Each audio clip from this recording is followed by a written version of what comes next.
Je pense que votre livre fait un excellent travail en abordant les origines du mouvement d'extrême droite en Ukraine, et c'est certainement l'un des sujets principaux en ce moment. Vous avez souligné que l'extrême droite ne se considère en aucun cas comme subordonnée au gouvernement, mais plutôt comme un instrument parallèle de contrôle populaire. Tant que Kiev suit la voie du développement galicien, l'extrême droite est satisfaite et il n'y aura pas, en gros, un autre coup d'État ou une tentative de coup d'État. Bien sûr, cela sape les principes de la démocratie libérale, puisque, dans l'Ukraine post-Maïdan, le pluralisme culturel et la liberté d'expression, qu'elle soit culturelle ou religieuse, ont littéralement été persécutés. La montée de l'extrême droite est bien entendu un sujet à part entière, mais peut-être très brièvement, pourriez-vous nous expliquer comment cette transformation, le processus de transformation d'un mouvement galicien marginal en une structure de pouvoir de l'ombre dans l'Ukraine moderne, a eu lieu?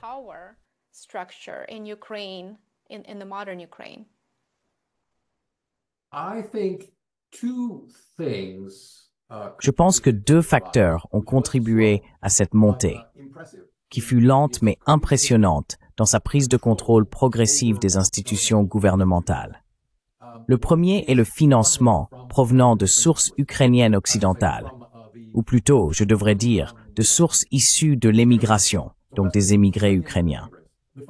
Le financement arrive au début des années 1990 grâce à l'émigration ukrainienne et ils sont finalement également soutenus par des sources de financement occidentales qui sont pro-démocratie, diverses organisations financées par Soros, mais aussi le National Endowment for Democracy et d'autres mouvements pro-démocratie.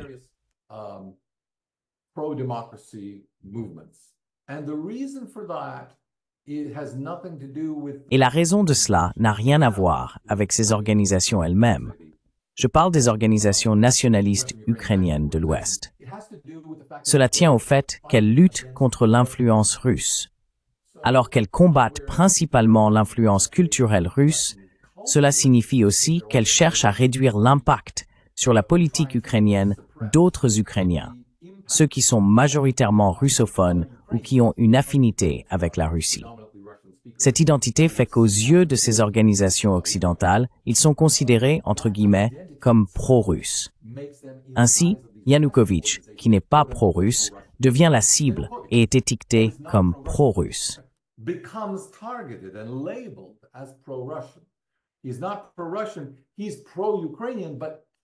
Il n'est pas pro-russe, il est pro-ukrainien, mais pro-Ukraine de l'Est. Il soutient les industriels de l'Est de l'Ukraine.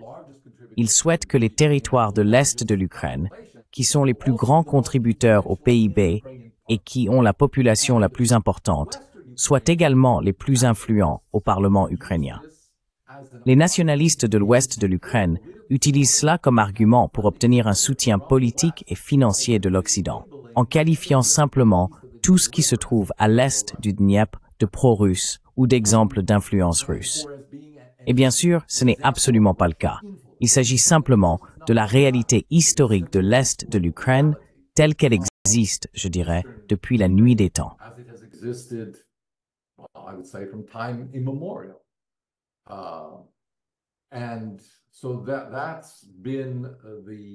C'est donc cela qui a été l'influence principale dans la montée constante de son pouvoir, ce qui a conduit au parti Svoboda, Liberté. Mais en réalité, il existe des définitions très complexes et nuancées de la connotation du mot Svoboda. Cela signifie aussi « notre Ukraine » ou « notre Ukraine donnée par Dieu ». L'organisation nationaliste, que le Parlement européen de l'époque condamne et demande aux autres forces politiques en Ukraine d'éviter, obtient alors 10% des sièges, ce qui est le maximum qu'une organisation nationaliste clairement de droite ait obtenu au Parlement.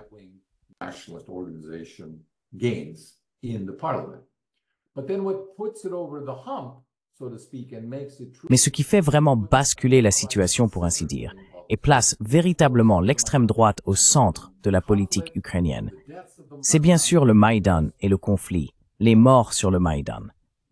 Parce que le parti Svoboda, le secteur droit, et une multitude de petites organisations coordonnées par l'élite politique en Ukraine occidentale, l'élite politique de droite.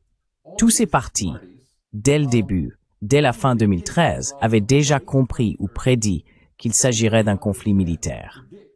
Et afin d'empêcher l'utilisation de la police ukrainienne et des forces de police militarisées contre les partisans du Maïdan, ils savaient qu'ils devaient s'armer. Et en effet, ils ont fait passer des armes en contrebande à Kiev.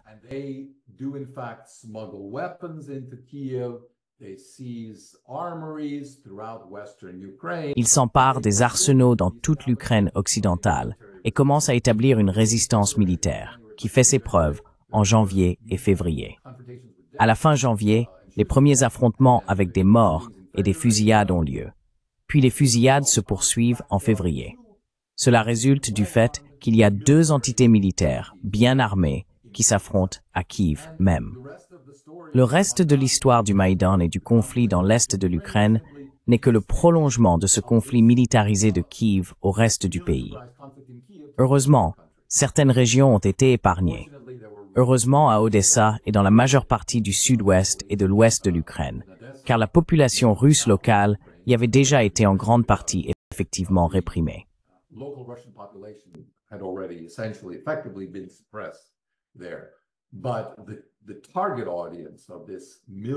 Mais le public cible de cette campagne militarisée se trouvait clairement à l'est.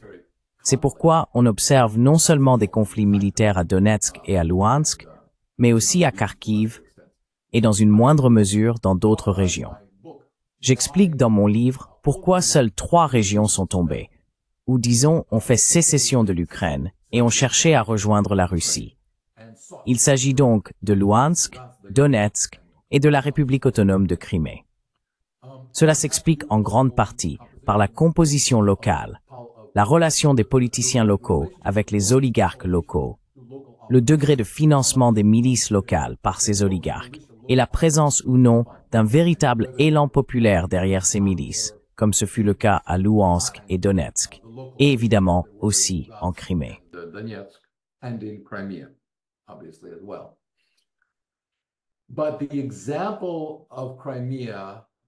Mais l'exemple de la Crimée, cette transition sans effusion de sang, était aussi l'idéal que les insurgés de Louhansk et Donetsk recherchaient. Mais cela n'a pas abouti parce que la Russie ne les a pas soutenus. Elle ne les a pas soutenus à l'époque. Ils voulaient une réintégration pacifique. De 2014 à 2022, la Russie a soutenu le processus de Minsk qui visait à amener l'Ukraine à accepter le retour de Louhansk et Donetsk en Ukraine, mais avec certains droits à l'autonomie culturelle, rien de plus. Mais l'Ukraine n'a pas pu. L'aspect intéressant de tout ce processus, c'est que le gouvernement ukrainien actuel, c'est-à-dire Porochenko et Zelensky, n'a pas pu accepter même une autonomie culturelle limitée pour ces régions dans l'Ukraine. L'Ukraine moderne telle qu'ils imaginent le pays aujourd'hui.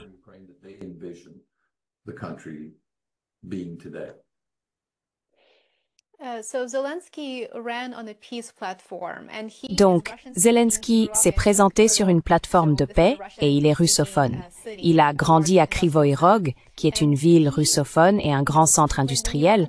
Quand on regarde les interviews qu'il donnait à l'époque, il parlait de mettre fin à la guerre dans le Donbass, de réunification et de l'importance de permettre aux Ukrainiens russophones de parler russe.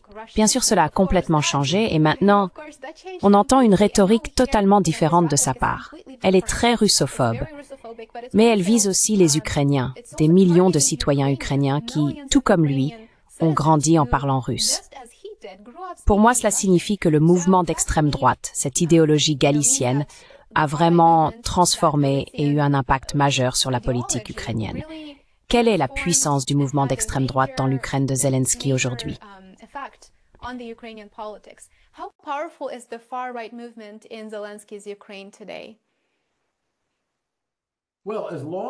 Eh bien, tant que le conflit militaire se poursuit, la confrontation peut être utilisée pour créer de l'hostilité. L'une des raisons pour lesquelles la partie ukrainienne hésite à s'engager dans des négociations de paix à long terme, pas seulement un cessez-le-feu qui leur permettrait de se réarmer et potentiellement d'éviter de concéder la défaite, mais aussi de rester en permanence dans une logique d'anticipation de la reconquête des territoires perdus. C'est que la Russie cherche à éviter cela et à fixer les termes de la relation afin de passer à une relation meilleure. Mais comme le dit Poutine, cela commence par la reconnaissance de la défaite de l'Ukraine.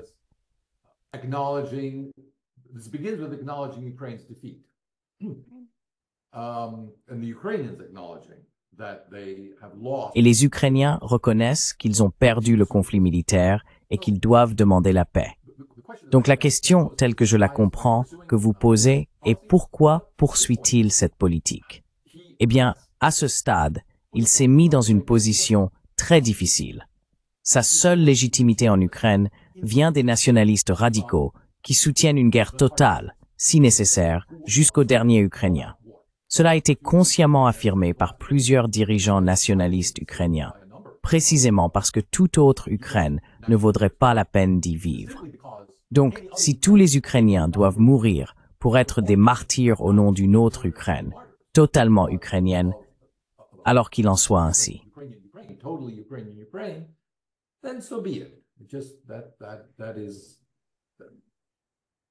C'est le destin. Mais il n'existe aucun parti pour la paix sur lequel Zelensky puisse compter, car il n'a pas permis à un tel parti d'avoir une voix dans la politique ukrainienne depuis avant le début de la guerre. L'attaque contre les médias populaires de l'Est de l'Ukraine, et donc numériquement les médias les plus populaires d'Ukraine, a commencé début 2021 avec des sanctions internes qu'il a lui-même imposées, ou disons que le Conseil national de sécurité et de défense les a recommandées, puis il les a signées, contre Viktor Medvedchuk, un oligarque ukrainien de premier plan, homme politique et ancien chef de cabinet du président ukrainien Kuchma, ainsi que contre plusieurs autres médias politiques ukrainiens.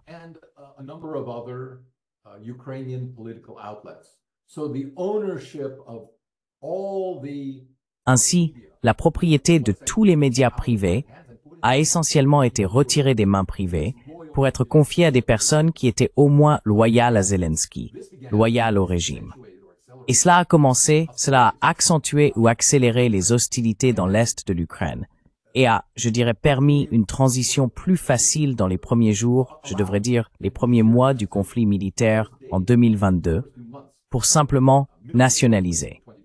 Donc, à l'heure actuelle, nous avons toujours ce qu'on appelle un téléthon unifié. Il n'y a qu'une seule source d'information pour tout le pays, et tous les autres, commentateurs, blogueurs, je ne dirais pas qu'il y a beaucoup de journalisme, mais essentiellement les blogueurs Internet le font à leur risque et péril. Chaque média indépendant a soit été fermé, soit contraint de s'exiler.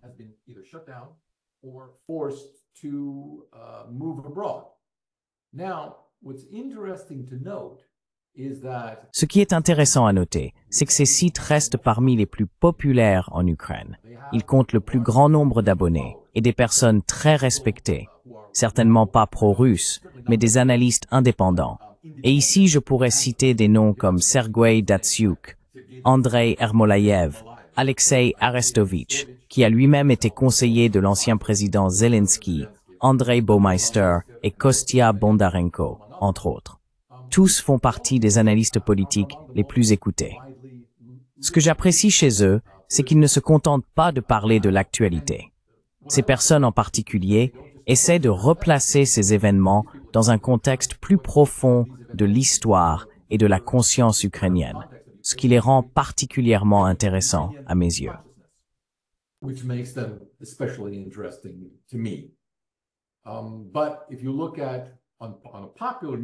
Mais si vous regardez un média populaire, Strana.ua, il doit constamment changer de nom de domaine afin d'échapper à la censure ukrainienne et européenne.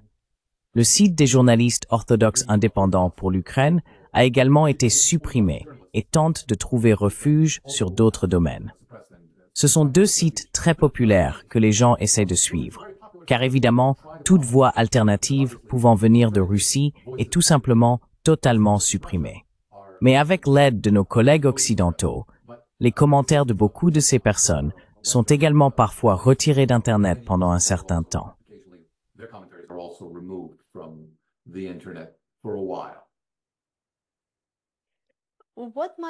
Quel avenir pourrait attendre la véritable majorité des millions de personnes en Ukraine qui s'identifient actuellement à l'identité ukrainienne malo-russe?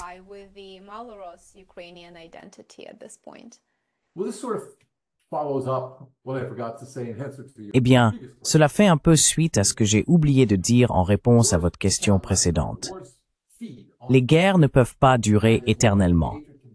Les guerres se nourrissent de la haine, et tant que la haine de l'ennemi peut être entretenue, la guerre peut l'être aussi et être justifiée. Pour une raison ou une autre, quand la paix arrive, lorsqu'un accord de paix est trouvé, il devient impossible de maintenir cette haine. Et, en conséquence, tout ce qui n'était pas possible auparavant revient en force, revient dans la conscience des gens, revient dans les familles. Rappelez-vous, un Ukrainien sur 5 a des proches en Russie. Maintenant, on entend beaucoup d'histoires. Ils ne se parlent plus, ou je ne peux plus parler à ces gens-là. Je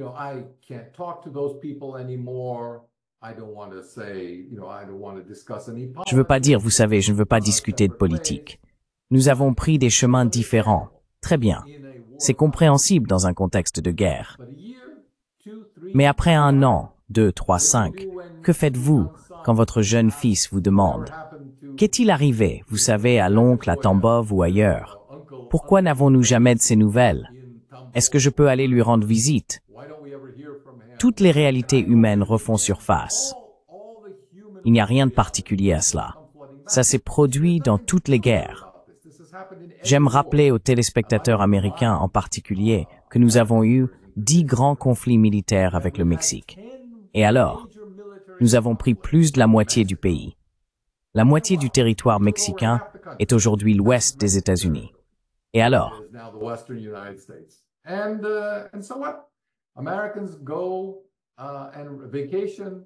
Les Américains partent en vacances, ont des résidences, aiment passer du temps en Basse-Californie et font toutes sortes de choses. Donc la vie finira par reprendre son cours. On ne peut absolument pas extrapoler la nature de la relation 5 ans après la fin d'un conflit à partir de ce qu'elle est aujourd'hui. Et 5 ans, c'est relativement court. Je peux facilement imaginer, car je l'ai vécu personnellement en tant que jeune homme en Europe de l'Ouest, comment une génération plus âgée pouvait entretenir ses ressentiments envers les Allemands. Lorsque je vivais en Allemagne à l'époque, jeune homme, je voyageais et allais en Hollande et ailleurs. Les personnes d'un certain âge, si on leur parlait en allemand, se montraient hostiles ou refusaient de vous parler. Bien sûr, pour les jeunes, cela n'avait plus aucune importance 20 ou 30 ans après la guerre.